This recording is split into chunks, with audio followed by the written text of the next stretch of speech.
Pie vecā sienas šķūņa. Janvāris Hāzbolē ienāk bez steigas, bet ar stingru roku.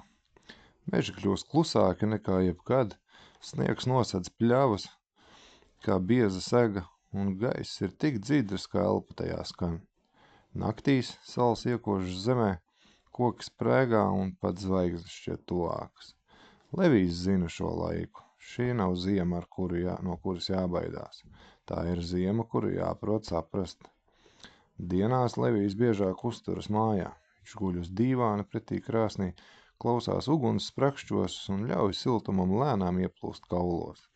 Taču vakaros, kad krēslu noslīd pāri pļavām un sniegs sāk čīstēt zem ķepām, viņu atkal sauc pasaule ārpus logiem. Nevienmēr Levijs paspēja atgriezties līdz pusnaktī, kamēr cilvēki vēl ir nomodā. Reizēm viņu aizkavēja pēdas sniegā, reizēm skaņa, reizēm viņš vienkārši domā, ka vēl mazliet jāpagaida, jāpaklausās, jāpaskatās, un tad viņš dodas uz veco sienu šķūni. Šķūnis stāv nedaudz nostāk no mājas. Tas ir sens, nošķiebies, ar durvīm, kas vairs pilnībā neaizveras. Vējš to ir apstrādājis gadu desmitiem. Bet koks vēl turas. Sienas marža tajā nav pazudusi, un starp baļķiem saglabājas siltums, ko sniegs nespēja izdzīt. Levijs pazīst šo vietu labi. Viņš ieritinās sienā, kur ir iedobe tieši viņa izmērā. Tur ir kluss. Tikai vējš ārā dzied savu dziesmu, bet šķūnī tas kļūst par čukstu. Šeit var pārlaist nakti.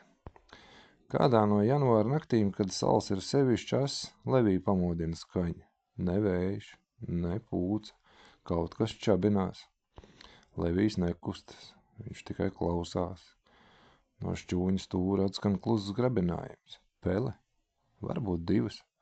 Tās meklē siltumu tieši tāpat kā viņš. Levijs vēro, bet nesteidzas.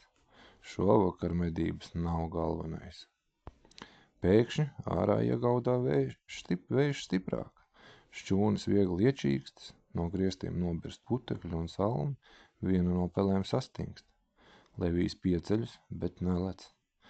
Un tad viņš sajūt vēl kaut ko. Smarža ir sveša, tā nāk no ārpuses. Levijs pieiet tuvāk šķūņa durvīm un paskatās caur spraugu. Sniegā redzams svaigas pēdas. Lapsa! Tā apmetusi loku ap šķūni, vilināta ar siltumu un dzīvību tajā. Levijs stāv nekustīgs. Viņš zina. Šī nav cīņa, šī ir robeža. Lapsa apstājas. Varbūt tā sajūt viņu, varbūt ne. Pēc brīža tā aiziet tālāk un pazūd mežmalā. Šķūnī atkal iestājas miers. Levijs atgriežas savā vietā sienā, viņš saritinās ciešāk. Asti ap degunu un nakts turpinās. Šķūnis turas, un kamēr turas, tikmēr arī pasaule turas. Kad no rīta debesīs parādās bāla gaisma, Levijs pieceļas. Sniegs ārā vēl čīkst, bet sals atkāpjas pavisam mazliet. Viņš iznāk no šķūņa, paskatās mājas virzienā, cilvēki tur jau ir pamodušies. No mājas paceļas dūmi un pa gaisu aizslīd pazīstamas skaņas. Dienas sākums. Levijs uz mirkli apstājas, tad klusām dodas mājup. Vecais sienas šķūnis paliek aiz muguras. Šķīps, kluss un uzticams. Un ziema Hāzbolē turpinās.